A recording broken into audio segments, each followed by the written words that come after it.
Hello friends. So I'm going to talk about the Labradar, a very fancy way of chronographing your loads, which means that you check the exit velocity of your round exiting the bore of your rifle.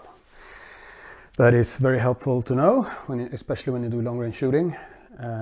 Also it can calculate, since it knows the exit velocity of every round, it can calculate the extreme spread from the lowest velocity to the highest. And then you can see how good your loads are, more or less. The lower the number, the less of a vertical spread you'll have on the bullet. Barrel harmonics come into effect as well. The barrel will flex. You can time your rounds that way as well. That you see on the grouping you shoot. So anyway, what is this? This is a Tldr radar. You have this next to your rifle, and it has a little notch here where you kind of awkwardly aim this towards your target, so a little radar beam can track the bullet. This product is nerfed in Europe because of European Union regulations, so it's basically half power compared to the United States version. If I am correct, the United States version can track the bullet to about 100 yards or something, or equivalent to 100 meters. This can usually, if you're lucky, track it to 50 meters. Basically, it's a useless function. Doesn't help you, and 100 meters isn't that helpful either. You need like some professional grade stuff to actually have a real life use of that function. What you can do is combine this or any other chronograph with those targeting systems where you put 4 points at the target, and that will, there has some kind of sound thing going on where it measures the speed of the bullet as it impacts the target, and it also plots it out, so, and you can have like your big ass phone or pad or whatever, and then you can see where on the target you are. Combine that with this product or similar, and that is the best solution for that if you need to calculate ballistic coefficients and stuff like that. How has this worked for me? Well, first of all, this is a very expensive product, and it's fairly, I wouldn't accuse this of being something to bring out into the field. First of all, it's big and cumbersome. There are others like the old-timey chronograph, which uses lights with these sunshades, and the bullet passes the lights and it sees the shadow of the bullet and then times it that way. The really old ones. This is a lot better than that. Those are horrible to use, because if you don't angle the rifle correctly over those lights, that will change how it reads the speed. So you have to be super precise with that. This is better in that way. Then we have the magnetospeed, which I would arguably say is better than this, but if you hang it off the barrel, it will affect your shots as well, but there's easy solutions to that. I'm stuck with this. So yeah, for example, the power connector here, I have to have the cord wrapped around it, so I have upwards pressured on the connection here, otherwise it won't work, because it's a glitchy little princess that is not meant to be handled roughly in any way, shape or form. So how does this trigger, you might ask, since it's not physically connected to the firearm, or at least it isn't meant to be? By the noise. Pew!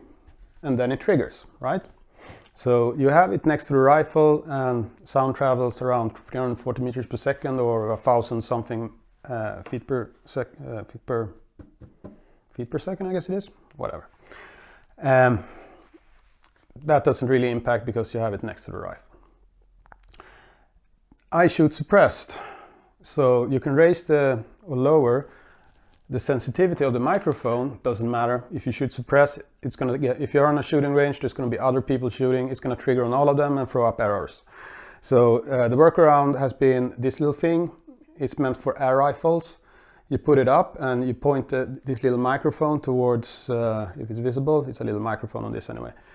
You point that towards your rifle, still doesn't work that well. So there is a workaround. You connect this instead. This is a little accelerometer, same kind of device that your phone has in it, so it knows when you tilt it to flip the screen. You put this on your rifle. I put it with a piece of tape, but I have a Picatinny mount, 3D printed stuff. And then the recoil will trigger it. And then it doesn't matter if someone else is shooting next to you, then this actually works. This is a required product and it's not available from Labradar. There is a little cottage industry making these if you cannot 3D print or glue it together yourself. You have to have this if you're going to use a Labradar, and Labradars does not come with it. You also have to have a tripod, something really sturdy. I use a very cheap, tiny, what's the brand name of this? It is a Manfrotto, some Italian brand name thing. Yeah. For the longest time, this didn't have an application where you could synchronize the Labradar to your phone. So when you're laying prone next to a rifle, you could just see everything on your phone, export it from your phone, what have you. Then after several years, if I remember correctly, they actually upgraded the firmware and put out an application for your phone. That application was utter shit. It didn't really connect to the Labradar. And now, my dear friends, a new version of the application has been released. And I have put on the latest firmware on this, which is 1.2.7. No. Let's see here. Can I connect to this little bad boy? Do I have to press something on the Labradar?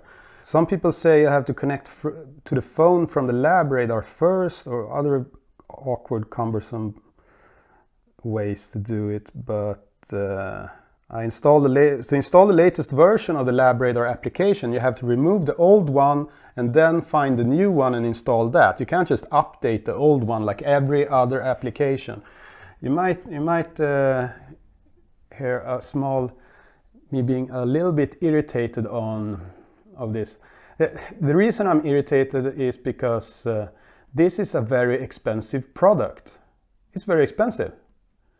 It doesn't have any Bluetooth things in the menu system, so fuck it, we'll try to connect through. So this is a very expensive product. It should just handle everything. Let's see here if I can manage to figure this application out. It looks totally different now. Labradar devices. Yes, you have. Why does it need to know the device location? It doesn't have to know my device location. Okay. Did it crash? A few moments later. Okay, connect to it. Okay, it's trying to connect to it now. We'll see how that goes. Anyway, I've had good use of this Labradar when I'm making precision loads, checking stuff, making up my own stuff, etc. But it's such a missed opportunity, because you could have made it so much better. So these little things, these plastic lids, I guess you could call them, that supposedly protects the connections, they are shit. They get bent up, so they cannot be closed. I've had this for a long time now. I'm considering just opening this up and switching some connectors around and see if I can solder something on it. It has a micro USB connector on it. No one uses that anymore. It's USB-C. I guess when I bought it, USB-C wasn't that common. I've had it for a long time, but they should come out with a new version of this and some kind of deal where you can upgrade your old one, like a kit or something, where you can there's obvious screws on this where you can unscrew it and change something and put in a new shell or whatever. It shouldn't be impossible to do. I don't know. I haven't opened it up and checked how it looks like on the inside, if there's just one circuit board soldered or whatever. It's still doing data transmission, okay. It failed. You can connect to your Labradar device by pressing its name. You can refresh the list and it failed. It didn't manage to do anything. This is their new and improved app. I have the latest firmware on the Labradar. I have the latest application downloaded. And this amateur hour bullshit does not work. It just fails. Yeah. So final verdict on this is, don't buy the Labradar. Buy the Magnetospeed instead and make some kind of solution where you're not connecting it to your barrel, connected to your handguard or whatever. It's cheaper and it's a smaller device, so you can just put it in a range bag and forget about it. This, when I need it, I forget to bring it because I have it in this big laptop case. A bunch of extra shit to carry, and it's obviously buggy. To be fair, I have never owned a magnetospeed. I mean, magnetospeed is like this little device you put on the at the muzzle end of it that using magnets or something feels the bullet flying past. This can be used to more things. It can be used for arrows and airsoft guns, I guess. Whatever. So depending on your need, I guess the magnetospeed might be better. But if it were today, I would buy the magnetospeed instead, because Labradar, you kind of dropped the ball here. It's still not managing to connect to this little device. As you can see, I have a battery power bank velcroed to it. That is the best solution for power for this device. Don't bother using batteries on it. Just do the power bank thing like I did with velcro to the front. It failed again. It doesn't work. Okay, I'm gonna give up here, and yeah, but whatever. When it works, but the extra functions they might put on their little commercials, yeah, that doesn't work. But it does work with, when you get these third-party things, it does work when you actually use it to chronograph your load. It is very good at that. I have to give them that.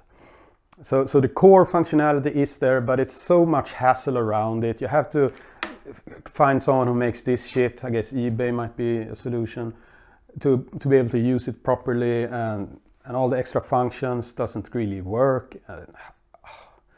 It's so much hassle. Well, okay, I've ranted enough about the Labradar. I'll be using this until it falls apart, which would probably be any day now. Okay, see ya.